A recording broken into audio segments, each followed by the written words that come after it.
সকল হাদিসের কিতাবগুলোতেই প্রায় আছে যে 5 ওয়াক্ত নামাজের পর কোন মুসলমান যদি পাঠ করে তার এবং জান্নাতের মধ্যে বাধা থাকে মৃত্যু। এরকম গুরুত্বপূর্ণ একটা আমল হলো কি শেষ 3 আয়াত। এটা ফজরের পরে মাগরিবের পরে পড়লে 70,000 ফেরেশতা দিনভর সারাদিন, সকালে পড়লে সারাদিন, সন্ধ্যায় পড়লে সারা রাত তার জন্য।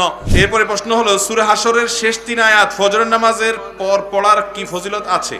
এরপরে প্রশ্ন ফরজ নামাজে কি কোরআনী দোয়া করা যাবে কিনা সিজদা বা বৈঠকের শেষে। এরপরে প্রশ্ন হলো স্বামী যদি নিয়মিত নামাজ না পড়ে বা শরীয়ত মোতাবেক না চলে, স্ত্রী বারবার বলার পরেও স্ত্রীর গুনাহ হবে কিনা। জামাতে নামাজ আদায় করার সময় মুক্তাদিরা ফাঁকা ফাঁকা দাঁড়াবে নাকি পায়ে পায়ে কাঁধে কাঁধ মিলিয়ে দাঁড়াবে, হাদিসের আলোকে বয়ান করবেন।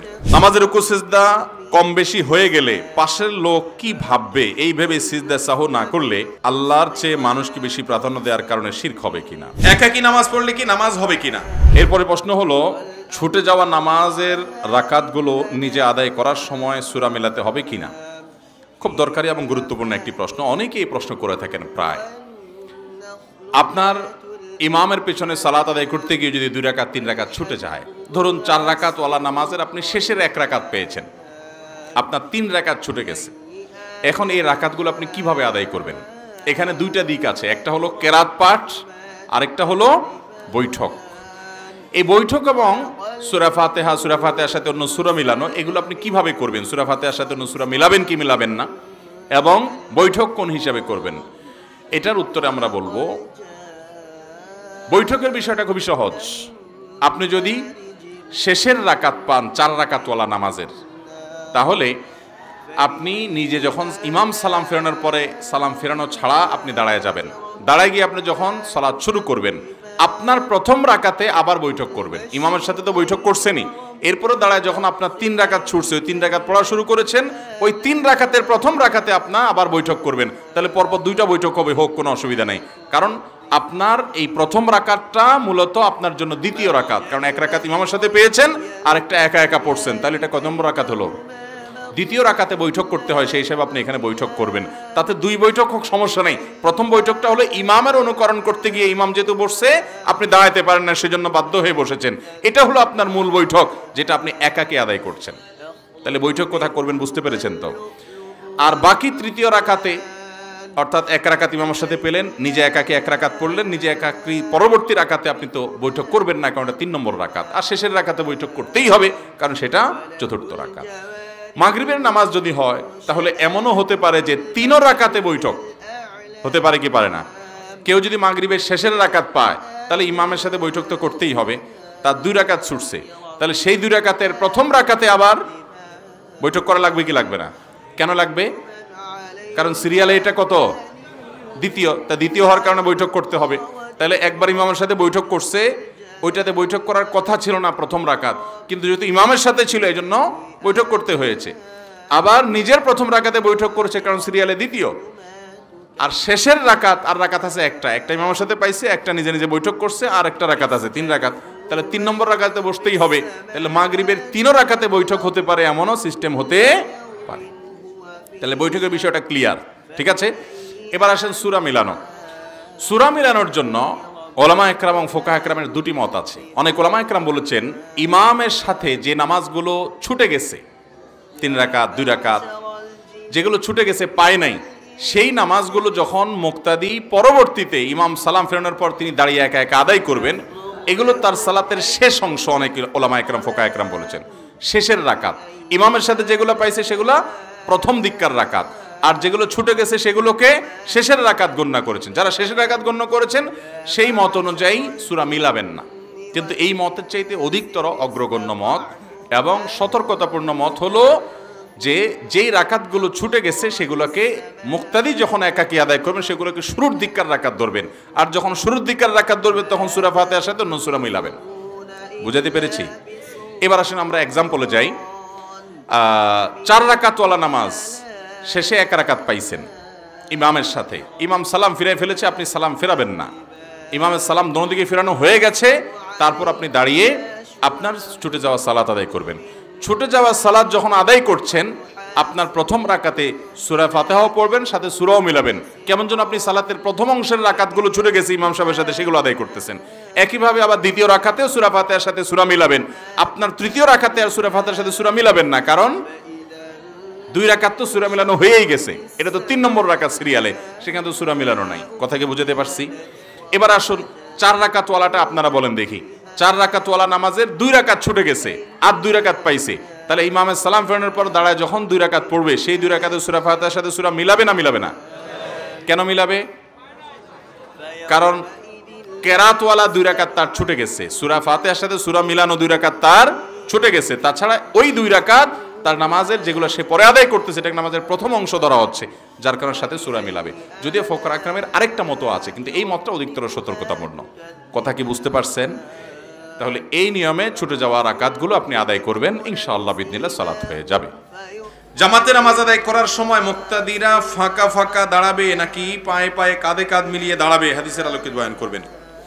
দেখুন, পায়ের গিরা এবং কাঁধ দুটো একসাথে সমান্তরালভাবে মেলানো সম্ভব নয়। দাঁড়ানো লম্বা থাকে, ছোট থাকে, এটা আক্ষরিকভাবে ওইভাবে মেলানো সম্ভব নয়। তবে 2টা জিনিস করতে হবে হাদিসের নির্দেশ অনুযায়ী। এক, কাতার বরাবর করতে হবে, কাতার আঁকা বাঁকা করা যাবে না, সামনে পিছে করা যাবে না। এই জন্য গোড়ালির সাথে গোড়ালি, কাঁধের সাথে কাঁধ দেখে বরাবর করতে হবে। কারণ নবী করিম সাল্লাল্লাহু আলাইহি ওয়াসাল্লাম বলেছেন, কোন জাতি যদি কাতার বাঁকা করে তাদের অন্তরগুলোকে আল্লাহ বাঁকা করে দেন।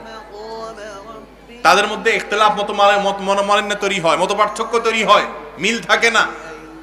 আর আরেকটা বিষয় কাতার সম্পর্কে খুবই গুরুত্বপূর্ণ, তা হলো কাতারের মধ্যে অযাচিত ফাঁকা রাখা যাবে না। কাতার যথাসম্ভব মিলিয়ে মিলিয়ে দাঁড়াতে হবে। কান্নাহুম বুনিয়ানুম মারসুস, একেবারে সারিবদ্ধ গাছের মতো করে জিহাদের ময়দানে যেরকম আপনার যোদ্ধারা দাঁড়ায়, ঠিক সেভাবে নামাজের জন্য দাঁড়াতে হবে এবং কাতারে ফাঁকা বন্ধ করতে হবে। নবী করিম সাল্লাল্লাহু আলাইহি ওয়াসাল্লাম সালাত শুরুর আগে বলতেন, সুদ্দুল খালাল, তোমরা কাতারে ফাঁকা বন্ধ করো। তিনি বলতেন, তোমরা কাতার সোজা করো এবং কাতারে ফাঁকা বন্ধ করো। লা তাদাউল ফুরজাত লিশাইতান, তিনি বলতেন শয়তানের জন্য মাঝখানে ফাঁকা রাখিও না। আমাদের দেশে অনেকে এত ফাঁকা রাখে যে মনে হয় যে দুজন দুই নামাজ পড়তেছে, জামাতে যে নামাজ পড়তেছে এটা বোঝারও উপায় থাকে না।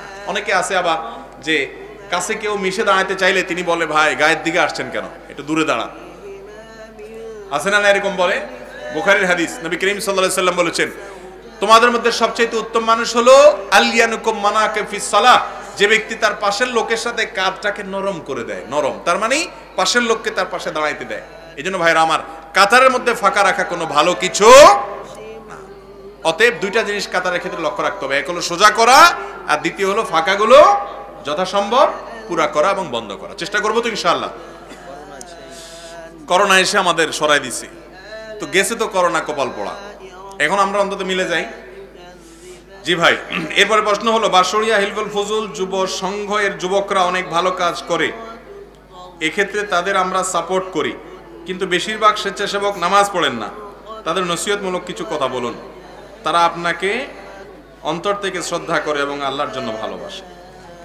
ভাই, আমাকে এবং আলেমদেরকে ভালোবাসেন আর নামাজ পড়েন না, এই দাবি এবং কাজের সাথে মিল নাই।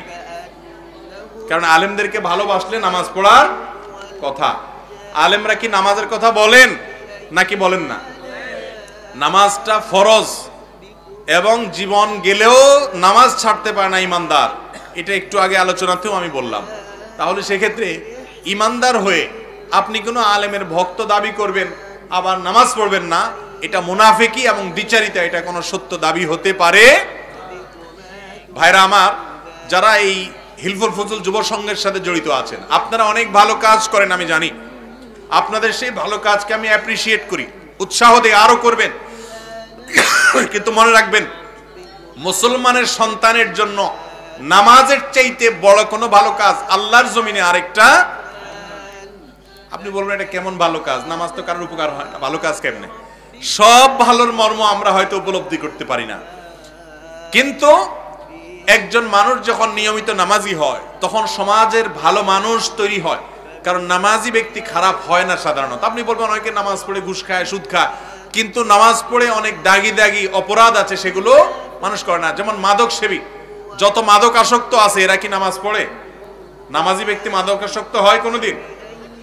সাধারণত হয় না। নামাজি ব্যক্তি মানুষ খুন করে কোনোদিন? সাধারণত হয় না। কিছু কিছু অপরাধ করে, সেগুলো তার নামাজের ত্রুটির কারণে। যদি নামাজটা সঠিকভাবে আদায় করে ইন্নাস সালাতা তানহা আনিল ফাহশাই ওয়াল মুনকার, অবশ্যই তাকে ভালো কাজ করতে বাধ্য করবে এবং মন্দ কাজ থেকে তাকে দূরে সরাবে। যুবক ভাইদেরকে বলছি, ভাইরে অনেক যুবক আছে যারা যৌবনকালে নামাজ পড়েন নাই, এখন বৃদ্ধ হয়ে গেছেন, একটু মন ভরে আল্লাহকে সিজদা দিতে চান, ডাক্তার বলে না সিজদা দেওয়া যাবে না, ফতোয়া নিতে আসে হুজুর তাহলে চেয়ারে বসে নামাজ পড়তে পারবো কিনা, আছে না নাই? তো যুবক ভাইরা যারা আজকে নামাজ পড়ার সুযোগ পেয়ে পড়ছেন না, একটা সময় আপনি পড়তে চাইবেন কিন্তু পারবেন না, তখন আফসোস করবেন। এজন্য 5 ওয়াক্ত নামাজ ইমানদার কোন অবস্থাতে ছাড়তে পারে? আল্লাহ তাআলা আমাদের এই সঙ্গের সব ভাইদেরকে 5 ওয়াক্ত নামাজি হওয়ার তৌফিক দান করুন। আমি ওসিয়ত করে গেলাম আজকে, আল্লাহর জন্য আপনারা নিয়ত করে ফেলুন, এই সঙ্গের সাথে জড়িত সকলে আপনারা 5 ওয়াক্ত নামাজ পড়বেন ইনশাআল্লাহ। আল্লাহ আপনি সবাইকে তৌফিক দান করুন। এরপরে প্রশ্ন, ফরজ নামাজে কি কোরআনী দোয়া করা যাবে কিনা সিজদা বা বৈঠকের শেষে? সিজদায় কোরআনে কারীমের আয়াত তেলাওয়াত করা যাবে না। কোরআনে কারীমের যে আয়াতগুলো দোয়ামূলক সেগুলো আপনি সিজদা, বিশেষ করে নফল নামাজে সিজদা করতে পারবেন কিনা, এটা ওলামাদের মধ্যে ইখতিলাফ আছে। অনেকে বলেছেন যেহেতু এটা দোয়া, আর সিজদার ব্যাপারে নবী করিম সাল্লাল্লাহু আলাইহি ওয়াসাল্লাম সহিহ মুসলিম হাদিসে বলেছেন যে আকরাবু মা ইয়াকুনুল আবদু মির রাব্বিহি ওয়া হুয়া সাজিদ, বান্দা আল্লাহর সবচেয়ে কাছে যেতে পারে কখন জানেন? সিজদায় গেলে। আপনি আল্লাহর সবচেয়ে কাছে গিয়ে যদি দোয়া করতে চান তো লুটিয়ে পড়েন সিজদা এবং সিজদা গিয়ে কাঁদতে থাকেন, বলতে থাকেন, সবচেয়ে কাছে গিয়ে দোয়া করতে পারবেন। এজন্য হাদিসের শেষ অংশে নবীজি বলেছেন ফাকফিরু ফীহি মিনাদ দুআ, অতএব তোমরা সিজদায় গিয়ে দোয়া বাড়াও, অধিক পরিমাণে সিজদায় দোয়া করো। কিন্তু কোরআনে কারীমের আয়াত সাধারণত সিজদায় তেলাওয়াত করা যাবে না, হাদিসে নিষেধ আছে। আর আখিরি বৈঠকে, শেষ বৈঠক, এটাও দোয়ার জায়গা। সহিহ বুখারীতে আসছে নবী করিম সাল্লাল্লাহু আলাইহি ওয়াসাল্লাম বলেছেন সুম্মা লিয়াতাখায়্যার মিনাদ দুআ ইমাশা, আখিরি বৈঠকে আত্তাহিয়াতু দুরূদ পড়ার পর সেইজন্য তার চাওয়াগুলো আল্লাহর কাছে পেশ করে, কিন্তু এখানে মন মতো না, দোয়ায়ে মাসুরা হতে হবে। হাদিস বর্ণিত এবং নস বর্ণিত দোয়া পড়তে পারেন। এরপরে প্রশ্ন হলো, সূরা হাশরের শেষ 3 আয়াত ফজরের নামাজের পর পড়ার কি ফজিলত আছে? সূরা হাশরের শেষ 3 আয়াত এটা ফজরের পরে মাগরিবের পরে পড়লে 70,000 ফেরেশতা দিনভর, সারাদিন, সকালে পড়লে সারাদিন, সন্ধ্যা পড়লে সারা রাত তার জন্য দোয়া করতে থাকে। এই মর্মে যে হাদিস আছে, সেই হাদিসের সনদ নিয়ে মুহাদ্দিসদের মধ্যে একাধিক মত আছে। অনেক মুহাদ্দিসগণ এটিকে দাঈফ বলেছেন এবং এই দাঈফ বলা মানুষগুলোর মধ্যে থেকে হাফিজ ইবনে আসকারি রাহিমাহুল্লাহ সহ আর অনেক মুহাদ্দিসগণও আছেন। আবার এর বিপরীতে অনেক উলামায়ে কেরাম গবেষণা করেছেন, এটাকে গ্রহণযোগ্য সেটি প্রমাণ করেছেন বা করার চেষ্টা করেছেন। কিন্তু 5 ওয়াক্ত সালাতের পরে এবং সকাল সন্ধ্যায় আয়াতুল কুরসি পাঠ করা নিয়ে কারোর কোনো দ্বিমত কোনো মুহাদ্দিসের নাই। সকল হাদিসের কিতাবগুলোতেই প্রায় আছে যে 5 ওয়াক্ত নামাজের পর কোন মুসলমান যদি আয়াতুল কুরসি পাঠ করে তার এবং জান্নাতের মধ্যে বাধা থাকে মৃত্যু, অর্থাৎ মৃত্যু হলেই সে জান্নাতে যায় যদি অন্য সবকিছু ঠিকঠাক থাকে। এরকম গুরুত্বপূর্ণ একটা আমল হলো কি? আয়াতুল কুরসি। তো সূরা হাশরের শেষ 3 আয়াতের ফজিলতের কথা হাদিসে আছে, কিন্তু হাদিসের সনদ নিয়ে মতপার্থক্য আছে, এটাকে বিশুদ্ধ নাকি দুর্বল। গ্রহণযোগ্যতা নিয়ে যথেষ্ট আপত্তি আছে মুহাদ্দিসদের, কিন্তু আয়াতুল কুরসি নিয়ে কোনো আপত্তি নাই। নামাজের রুকু সিজদা কম বেশি হয়ে গেলে পাশের লোক কি ভাববে এই ভেবে সিজদা সাহু না করলে আল্লাহর চেয়ে মানুষকে বেশি প্রাধান্য দেওয়ার কারণে শিরক হবে কিনা, বা শিরক হবে কিনা সেই প্রশ্ন তো পরে। তার আগে হলো যে নামাজে তো ভুল হওয়াটা খুব স্বাভাবিক ব্যাপার, অতএব আশেপাশের লোক কি ভাববে এটা আবার মাথায় আসলো কেন? এটা আবার কোন টাইপ? মানে মানুষ এরকমও আছে যে আশেপাশে মানুষ কি ভাববে এটা চিন্তা করে সে সিজদা সাহু দেয় না। তার মানে আপনি কি ভুলের ঊর্ধ্বে? নবী করিম সাল্লাল্লাহু আলাইহি সাল্লাম নামাজ পড়তেছেন, সেখানে নামাজ যে কয় রাকাত পড়া দরকার তার আগে শেষ বৈঠক করে সালাম ফিরে ফেলছেন ভুলে। সাহাবীরা পেছন থেকে বলতেছেন, ইয়া রাসূলুল্লাহ আনাসিতা আম কুসিরাতিস সালাহ, আপনি ভুলে গেছেন না আল্লাহ নামাজ কমায় দিছে? আদব, এ রাসূল আপনি ভুল করেছেন বলেন নাই যে আল্লাহর ওহী আসতে পারে রাকাত কমে যেতে পারে। সাহাবীদের আদব দেখেন, ইয়া রাসূল আপনি ভুলে গেছেন না রাকাত কমায় দিছে? নবী সাল্লাল্লাহু আলাইহি ওয়াসাল্লাম বলেছেন বাল নাসিত, বরং আমি ভুলে গেছি। এরপর তিনি সেটা কারেকশন করলেন। তার নবী সাল্লাল্লাহু আলাইহি ওয়াসাল্লামের নামাজ যদি রাকাত সংখ্যা ভুল হইতে পারে, আপনার আমার হইতে পারে কি পারে না? কিন্তু আমরা এমন গোড়ামি তেড়ামি করি, এমন মূর্খতা করি যে অনেক ইমাম সাহেবের ভুল হলে মুসল্লিরা চার দোকানে বসে বসে ফিস ফিস ফিস ফিস করে করে তার বিরুদ্ধে নানান কথাবার্তা বলে যে আমরা না হয় ব্যবসা বাণিজ্য করি, দোকানদারি করি, অনেক ধান্দা আছে, হুজুরের চিন্তা কি, হুজুর কেন ভুল করে? আছে না নাই? ইমাম সাহেবের ভুল হলে এরকম ট্রল করে কি করে না? এটা মূর্খ মানুষের কাজ। নবী করিম সাল্লাল্লাহু আলাইহি ওয়াসাল্লাম আল্লাহর রাসূল ছিলেন, তার কাছে ওহী আসতো। তার যদি রাকাত সংখ্যা ভুল হতে পারে, আপনার ইমাম সাহেবেরটা হইতে পারে কি পারে না? আপনারা এই বাড়াবাড়ি করেন দেখে অনেক ইমাম সাহেব ইমানের দুর্বলতার কারণে, আমলের দুর্বলতার কারণে, তাকওয়ার দুর্বলতার কারণে ভুলভাল হয়ে গেল, আপনাদের কিছু বুঝতে দেয় না, ওইভাবে ধামাচাপা দিয়ে চলে যায়। লস কি আপনাদের না? ওনার তো লস হচ্ছেই, উনি গুনাহগার হচ্ছেন, আপনাদেরও নামাজটা হচ্ছে না। এই জন্য অতি চালাকের গলা ধরে একটা কথা আছে না, হুজুরদের ভুল ধরতে গিয়া, হুজুরদের পিছনে লাগালাই করতে গিয়া তাদেরকে মনে করবেন। আমাদের সমাজে মানুষ আলেমদের সম্পর্কে ধারণা হলো কয়েক রকমের। এর ভিতরে একটা ধারণা হলো মনে করে যে এই মানুষগুলা মানুষ না। আলেমরা কি মানুষ না মানে খারাপ না, মানুষ না মানে ফেরেশতা।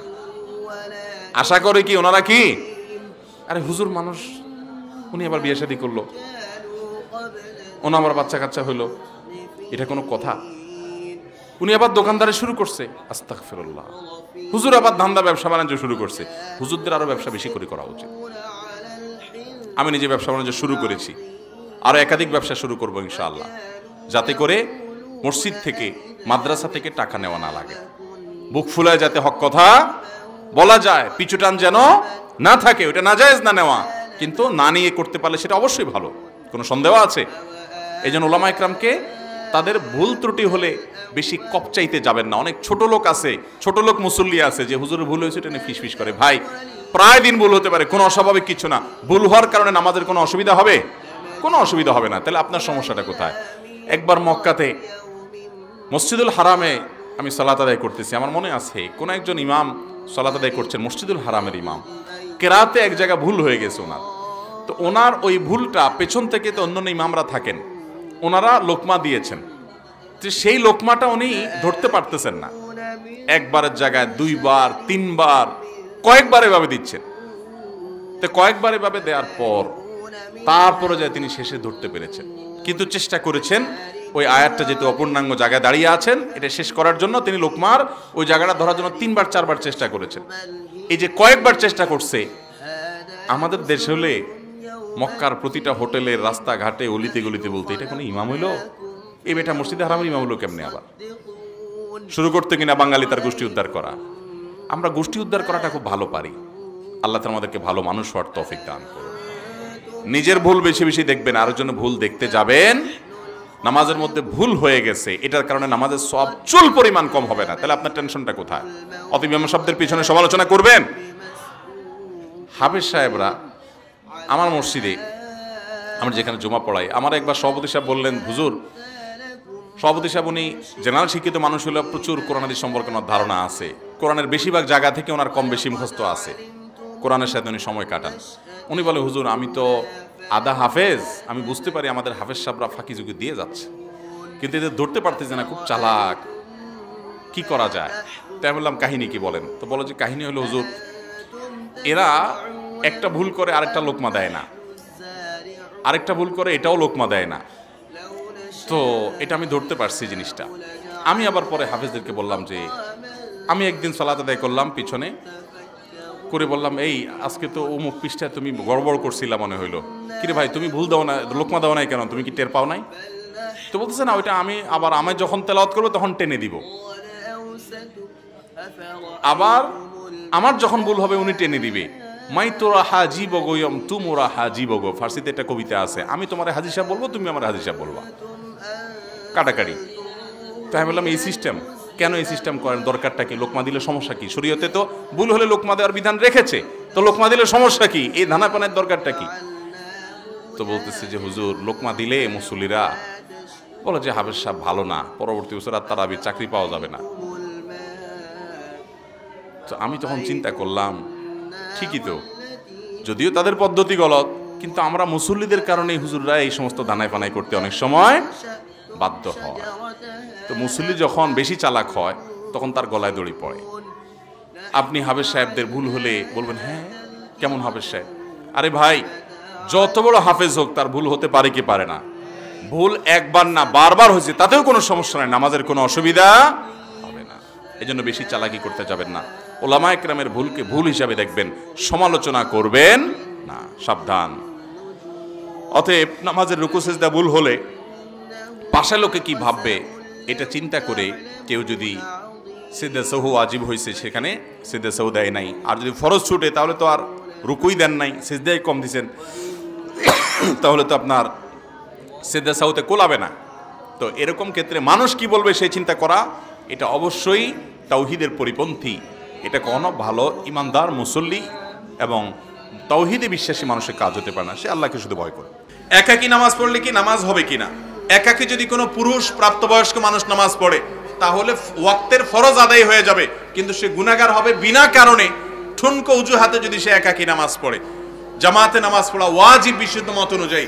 যদি কোনো পুরুষ জামাতে নামাজ তরক করে একা একা খামখেয়ালে নামাজ পড়ে, ওয়াক্তের ফরজ আদায় হয়ে যাবে, দায়মুক্ত হলো, কিন্তু সে অপরাধী হবে জামাত তরক করার কারণে। এই জন্য বিনা কারণে জামাত ছাড়ার সুযোগ নেই। হ্যাঁ, কোনো বিশেষ ওজর, বিশেষ কোনো অসুবিধা হয়েছে, সে জামাতে পড়তে পারে না, সেটা ভিন্ন কথা। এরপরের প্রশ্ন হলো, স্বামী যদি নিয়মিত নামাজ না পড়ে বা শরীয়ত মোতাবেক না চলে, স্ত্রী বারবার বলার পরেও স্ত্রীর গুনাহ হবে কিনা?